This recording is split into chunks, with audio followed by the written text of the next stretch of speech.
Alors, on passe au mouvement ou bien à la gravitation universelle. Alors, la loi de gravitation universelle, deux corps de masse MA et MP se gravitent par leur masse et l'un implique sur l'autre une force de gravitation universelle.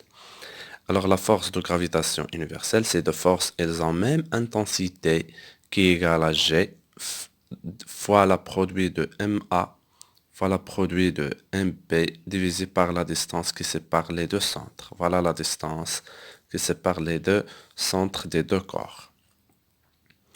Et les deux forces ont deux sens opposés. Alors FA sur B, il est appliqué par A et orienté vers A, vers celui qui applique la force. Alors, ces deux forces, ils ont deux sens opposés, c'est-à-dire FA sur B égale à moins FB sur A. Alors, l'expression vectorielle, vous voyez, on vous donne un vecteur unitaire, et à vous d'écrire ces expressions. Il suffit de voir tout simplement le sens de la force et le sens du vecteur unitaire. Vous voyez ici FA sur B a un sens opposé par rapport à AB. Donc, on aura FA sur B égale à moins l'intensité portée par UAB, et l'intensité c'est toujours G MA fois MB divisé par D au carré. La même chose, FB sur A, vous voyez ici s'il vous plaît, il est porté par UAB, ils ont deux sens opposés, donc c'est la même, on va mettre un certain plus, ou bien on va écrire comme vous voyez ici, FB sur A égale à l'intensité portée par UAB. Il suffit de remplacer l'intensité GMA fois MP divisé par D au carré. Alors, on passe maintenant au poids d'un corps. Alors, c'est-à-dire poids d'un corps et intensité de pesanteur. Alors, par exemple, soit la situation suivante, un corps qui gravite autour du Soleil, ou bien autour ici de la Terre, voilà la Terre T, et voilà, on va trouver l'expression ou bien la relation de pesanteur GH. Vous voyez, il gravite à une altitude H de la surface de la Terre. Donc, la distance qui sépare S et le centre de la Terre, c'est le rayon de la Terre plus H. Et vous voyez, il est soumis à deux forces, Ft sur S, la force de gravitation universelle, et pH. Alors, pour trouver la relation, voilà comment faire, s'il vous plaît. On commence par, on a pH égale à Ft sur S. pH c'est mgh. F de T sur S égale à G fois la masse de la Terre fois M divisé par RT plus H le tout au carré. Alors on simplifie par M. Il reste GH égale à G fois MT divisé par RT plus H au carré. C'est une relation, il faut la prendre. Alors sur la surface de la Terre, c'est-à-dire quoi la surface de la Terre, s'il vous plaît? Cette H égale à 0. Donc le corps, il est sur le sol de la Terre. Donc ce H égale à 0. Et voilà, H égale à 0. Donc on aura G0 égale à G fois MT divisé par RT au carré. Alors quelle est la relation entre GH et G0? Pour trouver, s'il vous plaît, une relation entre deux expressions, il faut mettre le quotient.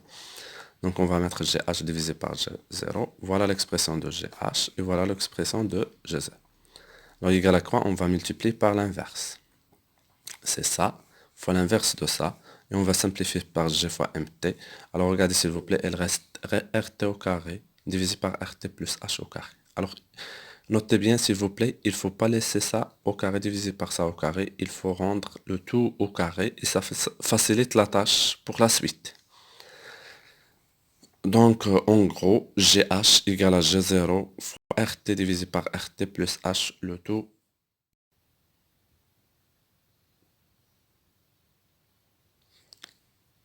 Alors bonjour, on commence maintenant le mouvement des planètes autour du Soleil. Alors, montrons que le mouvement est circulaire uniforme. Alors bien sûr, puisqu'on a un mouvement autour du Soleil, on va travailler dans un repère héliocentrique qui est supposé galiléen. Alors voilà la situation. Vous devez savoir représenter tout ça. C'est-à-dire, voilà, on a une planète P qui gravite ou bien tourne autour du Soleil dans ce sens. Donc, il faut savoir représenter F de S sur P, la force de gravitation universelle appliquée par S sur P, et ça va représenter la base de Freinet U tangente à la trajectoire orientée dans le sens mouvement, et N orientée vers le centre et normale à U. La distance qui sépare la planète et la distance du Soleil, prenons R, grand R.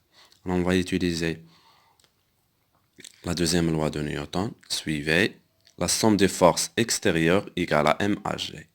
La force qui s'applique, c'est F S sur P égale à MHG. Et dans la base de Freinet, HG égale à dV par dt fois U plus V au carré divisé par R porté par N. Donc Fs sur P égale à mdv fois divisé par dt fois U plus mv au carré divisé par R fois N. Alors on projette sur U. Alors suivons ici s'il vous plaît la projection de F sur U, c'est 0 parce qu'il est perpendiculaire. Donc on aura cette force égale à 0 égale à mdv sur dt. La projection de U sur U c'est 1. Et la projection de n sur u, c'est 0. Donc, on aura dv divisé par dt égale à 0. La dérivée de quelque chose égale à constante. Donc, cette chose est bien une constante. La dérivée de quelque chose égale à 0. Donc, v égale constante. Donc, le mouvement est uniforme. Alors, la projection sur n. Qu'est-ce qu'il donne la projection sur n? Suivez, s'il vous plaît. F sur n égale à elle-même. C'est la même chose. Donc, Fs sur P égale à m V au carré divisé par R. Voilà. On remplace Fs sur P égale à G fois ms divisé par R au carré égale à mv au carré divisé par R. Alors ici, on va simplifier par la masse et on va simplifier par un certain R. Il va rester quoi? G fois ms divisé par R égale à V au carré. Et voilà, donc on va faire passer R et V ici. Donc R, le rayon égale à G fois ms divisé par V au carré. Donc R c'est une constante, puisque V constante, G constante, ms constante. Donc le mouvement est circulaire. Et par conclusion, le mouvement d'une planète autour du Soleil est circulaire uniforme.